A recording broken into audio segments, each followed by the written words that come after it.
नमस्कार दोस्तों, मेरा नाम है जितेंद्र कुमार और स्वागत है आपका हमारे YouTube channel great learning with Guruji में।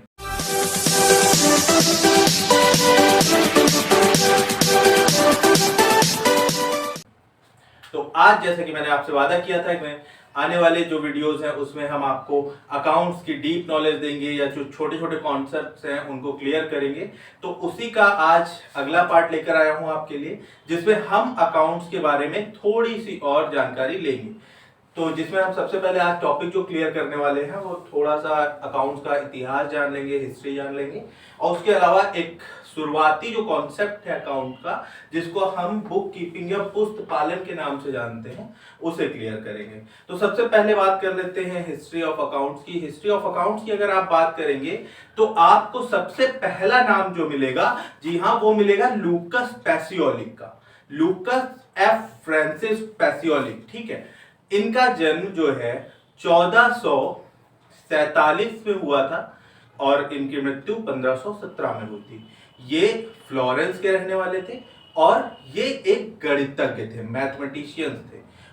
इनका अकाउंट से कोई लेना देना नहीं था, पर इनकी एक पुस्तक जो कि 1494 में प्रकाशित हुई, जिसका नाम था डी कंप्यूटिसेट स्क्रप्चराइज, जो कि एक गणित की किताब थी, उसके एक भाग में कह सकते हैं या एक चैप्टर में कह सकते हैं, उसमें पुस्त पालन का तरीका, बुक कीपिंग के मेथड्स को इन्होंने क्लेरिफाई किया था। वही आगे जाके हमारा डबल एंट्री सिस्टम में बन जाता है, जो कि आज हम मॉडर्न अकाउंटिंग में पढ़ रहे हैं। ऐसा नहीं है कि उससे पहले 1494 से पहले हमारे पास अकाउंट्स नहीं थी, बिल्कुल अकाउंट्स थी।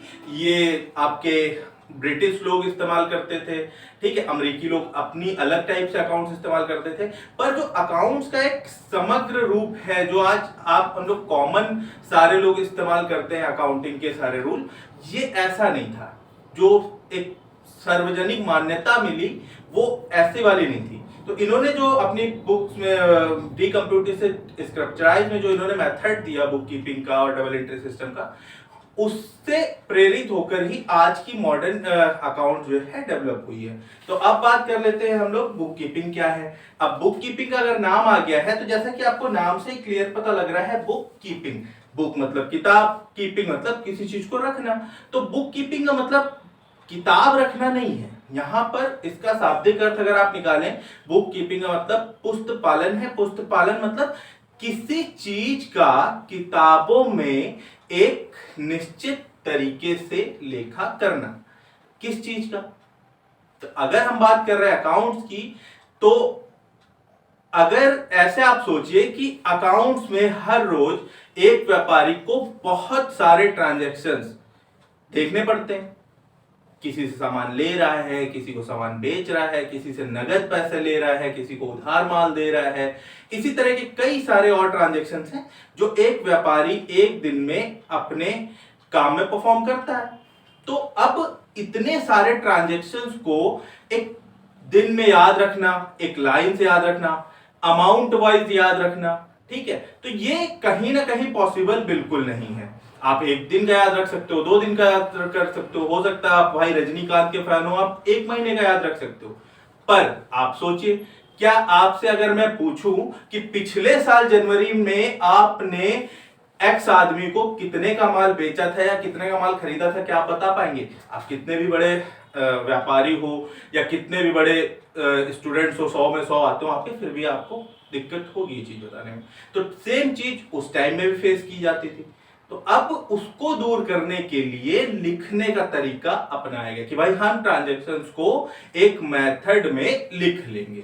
तो वो जो मेथड है, जिस ट्रांजैक्शंस को लिखने का जो तरीका लिया गया, उसे आप बुक कीपिंग कहते हैं। तो यहां पर मेरे ख्याल से आपको बुक कीपिंग का जो एक बेसिक कॉन्सेप्ट है कि बुक कीपिंग क्या है, क्लियर हो गया होगा। फिर भी आप अगर अकाउंट्स में देखते हैं तो जो अकाउंट्स में बुक कीपिंग क्या है कि ट्रांजैक्शंस का जो वित्तीय स्वभाव है, वित्तीय स्वभाव को, जो कि आंशिक रूप से या पूर्ण रूप से वित्तीय स्वभाव के हैं, उनको लिखना, उनको रिकॉर्ड करना एक निश्चित मेथड के अनुसार किसी निश्चित पुस्तक में, ये आपका पुस्तपालन कहलाता है। मौद्रिक मतलब जो फाइनेंशियल नेचर के ट्रांजैक्शन है, नॉन फाइनेंशियल नेचर के जो ट्रांजैक्शंस हैं हम उसकी बात नहीं करते हैं, क्योंकि जब हम अकाउंट्स की बात करते हैं, जब आप एक एज अ बिजनेसमैन सोचते हैं, तो सारी की सारी चीजें फाइनेंस पर डिपेंड करती हैं। नॉन फाइनेंशियल जो चीजें हैं उस एक्टिविटीज पे हम ध्यान नहीं देते हैं। नॉन फाइनेंशियल चीजें या नॉन इकोनॉमिक चीजें क्या होती हैं, यहां पर जब आ गई है बात तो मैं बता दूं, एक्टिविटीज, ह्यूमन एक्टिविटीज जो परफॉर्म की जाती हैं वो दो तरह की हो सकती हैं, एक इकोनॉमिक और दूसरी नॉन इकोनॉमिक। अब इकोनॉमिक और नॉन इकोनॉमिक क्या है भाई, हिंदी में आर्थिक क्रियाएं और अनार्थिक क्रियाएं। तो ऐसी सभी क्रियाएं जिनका पैसे से लेना देना है, जिसका प्रत्यक्ष या अप्रत्यक्ष रूप से कहीं ना कहीं उसका वास्ता पैसों से है, ऐसी सारी क्रियाएं जो है इंसान की, वो आपकी इकोनॉमिक एक्टिविटीज में हम डालते हैं। और ऐसी जो एक्टिविटीज है जिनका लेना देना आपका पैसे से नहीं है, जिसका वास्ता आपके जो है रुपए पैसे से नहीं है, आप उसे पैसों में काउंट नहीं कर सकते, ऐसी सारी चीजें हम नॉन इकोनॉमिक एक्टिविटीज में डालते हैं। तो जाहिर सी बात है आपको इकोनॉमिक एक्टिविटीज के तो एग्जांपल दिमाग में क्लियर चल रहे होंगे, ठीक है। जैसे एक टीचर अपने स्टूडेंट्स को पढ़ाता है, उसे स्कूल से पैसे मिलते हैं, क्लियर है। एक वकील अपने मुवक्किल की वकालत करता है, उसको उस चीज के पैसे मिलते हैं। एक डॉक्टर एक पेशेंट को देखता है और उसे सही दवा देता है, उसको इस चीज के भी पैसे मिलते हैं। तो ये सारी एक्टिविटीज जो परफॉर्म हो रही हैं, इनका संबंध पैसों से है। तो ये सारी आर्थिक क्रियाएं हैं, यानी कि इकोनॉमिक एक्टिविटीज है। पर नॉन इकोनॉमिक एक्टिविटीज क्या है, हमारे माता पिता हमें बहुत प्यार करते हैं, ये नॉन इकोनॉमिक एक्टिविटी है।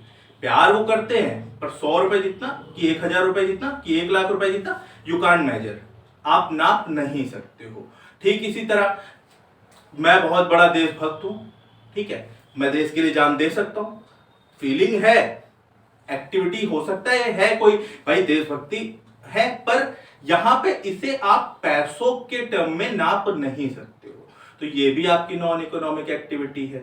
इसी तरह की बहुत सारी एक्टिविटीज हैं जो नॉन इकोनॉमिक होती हैं, जो इंसान के द्वारा परफॉर्म की जाती हैं। पर हम जो बुक कीपिंग या अकाउंट से बात करेंगे, वो हम सिर्फ और सिर्फ इकोनॉमिक एक्टिविटी को रिकॉर्ड करने की बात कर रहे हैं। तो all the economic activities which we will record in certain books by following certain methods is called book keeping. तो आई होप यहाँ पे आप लोग को समझ में आया होगा कि बुक कीपिंग क्या है। हम आने वाले वीडियोस में जानेंगे कि बुक कीपिंग में और क्या क्या चीजें होती हैं। फिलहाल आप इतना समझ लीजिए कि बुक कीपिंग में आपका जर्नल, लेजर और ट्रायल बैलेंस तक आता है। यानी कि जो बुक कीपिंग में है, ट्रांजैक्शंस को रिकॉर्ड करना, रिकॉर्ड करके उन्हें क्लासिफाई करके अलग अलग खाता बही में डालना, जिसको आप पोस्टिंग कहते हैं। उसके अलावा उस पोस्टिंग के बाद जो बैलेंस बचा हुआ है उसका तलपट बनाना या ट्रायल बैलेंस बनाना, ताकि उससे उसकी अंकगणितीय शुद्धता की जांच की जा सके। ये सारी चीजें हमारी बुक कीपिंग में ही आती हैं, ठीक है। तो यहां पर हम आज का वीडियो अपना समाप्त करते हैं। अगर आपको हमारे वीडियो में 1% कोई बात समझ में आती है, आपको लगता है कि आपका टॉपिक समझने में थोड़ी सी भी आसानी हुई है हमारे वीडियो को देखकर, तो प्लीज इसे लाइक करें, हमारे चैनल को सब्सक्राइब करें, अपने दोस्तों के साथ शेयर करें। तब तक के लिए नमस्कार।